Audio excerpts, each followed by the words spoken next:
First layer যখন সামনে আসতে পারতেছে না, তখন সেকেন্ড লেয়ারে আমরা মাঠে নামাইতাম। 16 তারিখের পরেই নিশ্চিত হয়ে গেছিলাম যে এই সরকার আর থাকতেছে না এবং এই সরকার পড়ে যাবে। জুলাই মাসের 16 তারিখ সকাল থেকেই উচ্চ মাধ্যমিকের শিক্ষার্থীরা কৌশলগত সায়েন্স ল্যাব মোড়ে অবস্থান নেই। দুপুর গড়াতেই নিষিদ্ধ ঘোষিত ছাত্রলীগের একটি মিছিল তাদের উপর অতর্কিত হামলা চালায়। তারা বেশ কয়েকটি ককটেলের বিস্ফোরণ ঘটায়। নিরস্ত্র শিক্ষার্থীরা ইট পাটকেল ছুঁড়ে তীব্র প্রতিরোধ গড়ে তোলে। এদিনের সংঘর্ষে 2 জন নিহত হয়।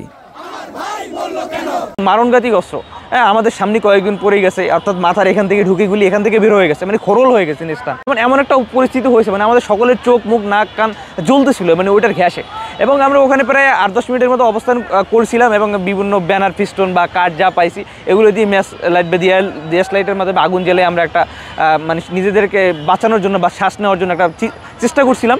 একজনের কানের এখান থেকে গুলি লাগছে, একজনের হচ্ছে এখান থেকে থেতলে গেছে, একজনের হাতে গুলি লাগছে, তারপর হচ্ছে মাথা ফাটা গেছে ইট পাকটেল এগুলোতে, তারপর হচ্ছে পিটিয়ে তাকে আহত করা হয়েছে, কারো পা ভেঙে দেওয়া হয়েছে, এরকম অনেক আহত হয়েছে। আমরা শহীদ হওয়ার আকাঙ্ক্ষা নিয়েই রাস্তায় নেমেছিলাম। আমার মনে আছে আমি ব্যক্তিগতভাবে নামাজ পড়ে নামতাম, তখন যদি আমি শহীদ হয়ে যাই আর না ফিরি, তাই এটাই যেন আমার মানে শেষ হয়, নামাজ হয়।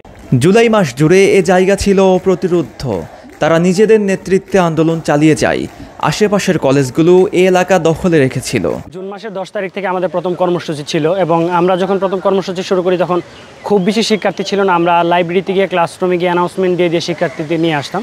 10-12 জন শিক্ষার্থী মিলেই আমরা প্রথম আন্দোলনটা শুরু করি। আস্তে আস্তে আন্দোলন গণ আন্দোলনের দিকে ধাবিত হয় এবং স্বতঃস্ফূর্তভাবে শুধু সকল শিক্ষার্থীরা সেখানে অংশগ্রহণ করেছিল। সায়েন্স ল্যাবই একমাত্র পয়েন্ট যেখানে হচ্ছে শুরু থেকে শেষ পর্যন্ত আন্দোলন কন্টিনিউভাবে চলছে। এখানে কোটা সংস্কার আন্দোলন হয়েছে, সরকার প্রত্যাহার আন্দোলন এবং ভয়াবহ দিনগুলোতেও এখানে আমরা জমায়েত হয়েছি এবং আন্দোলন চালিয়ে গিয়েছি। আর আমরা কয়েক ভাগ হয়ে আন্দোলনটা পরিচালনা করতাম আর কি, কয়েক লেয়ারে। যে ফার্স্ট লেয়ার যখন সামনে আসতে পারতেছে না, তখন সেকেন্ড লেয়ারে আমরা মাঠে নামাইতাম। বিভিন্ন গ্রুপে আমরা সমন্বয় করে বিভিন্ন রাজনৈতিক দলের সাথে, ছাত্রদল, ছাত্র শিবির, ছাত্র অধিকার পরিষদ, অভ্যুত্থানের বামপন্থী সংগঠনগুলো আছে, আরও যারা আছে, এদের সাথে সমন্বয় করে মূলত আমরা আন্দোলনটা পরিচালনা করতাম। পয়েন্টটা আমাদের এইটাই ছিল। এবং আমাদের ঢাকা কলেজের সাথে ইডেন কলেজ, এই যে আশেপাশে যে আমাদের ইন্টারমিডিয়েটের কলেজগুলো আছে, বিশ্বেষ্ট আব্দুর রব college, city college, ideal college, এর আগে আমরা যখন যোগাযোগ করতাম একটা মেসেজ সবার কাছে ওপেনলি একটা মেসেজ সার্ভ করতাম, আর এটা হয়তো আমাদের লেয়ার বাই লেয়ার যেত। অর্থাৎ আমরা আমার ডিপার্টমেন্টে 5 জন ফ্রেন্ডকে মেসেজ দিতাম, ওর হলের বা ওর মেসেজ জুনিয়র ছোটো ভাইকে ওরা আবার 5 জনকে মেসেজ দিত, এরকম।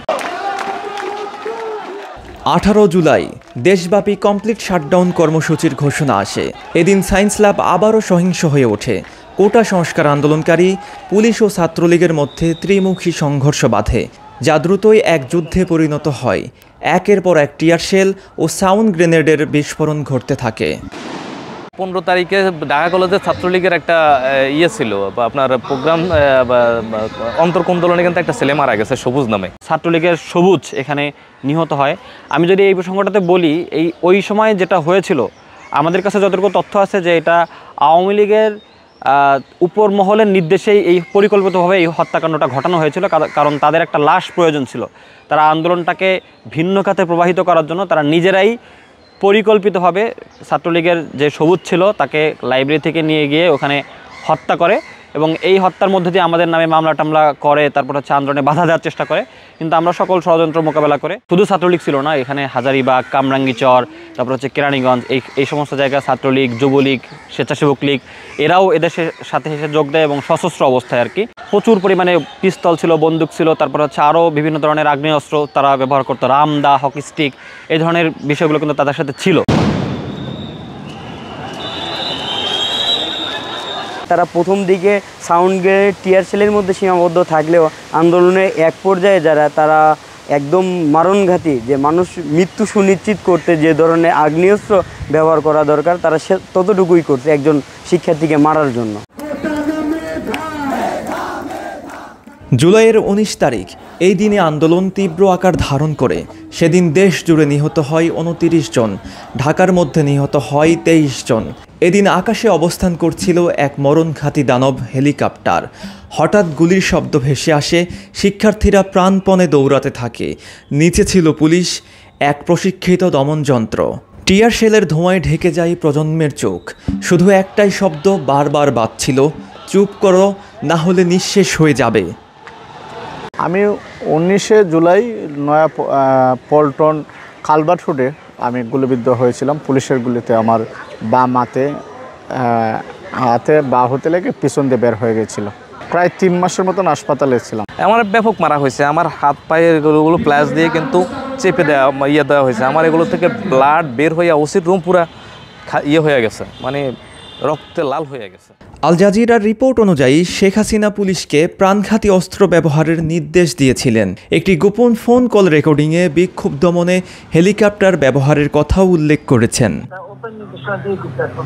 এখন লেখা লিখবেন, ব্যবহার করবে, যেখানে পাবে সেটা গুলি করবে। আমরা মূলত 16 তারিখের পরেই নিশ্চিত হয়ে গেছিলাম যে এই সরকার আর থাকতেছে না এবং এই সরকার পড়ে যাবে, এবং এই সরকার থাকলে আমরা থাকতে পারবো না, আর আমরা থাকলে এই সরকার থাকবে না। তরুণদের রক্তে রঙিন হয়েছিল ফুটপাত, সেই স্রোতের মধ্যে জন্ম নিয়েছিল এক দফার বীজ। 5ই আগস্টের আগেই যে আগুন ছড়িয়ে পড়েছিল তার প্রথম ফুলকি জ্বলেছিল এখানেই। সেই থেকে সায়েন্স ল্যাব হয়ে আছে প্রতিরোধের প্রতীক ও জাগ্রত চেতনার নাম।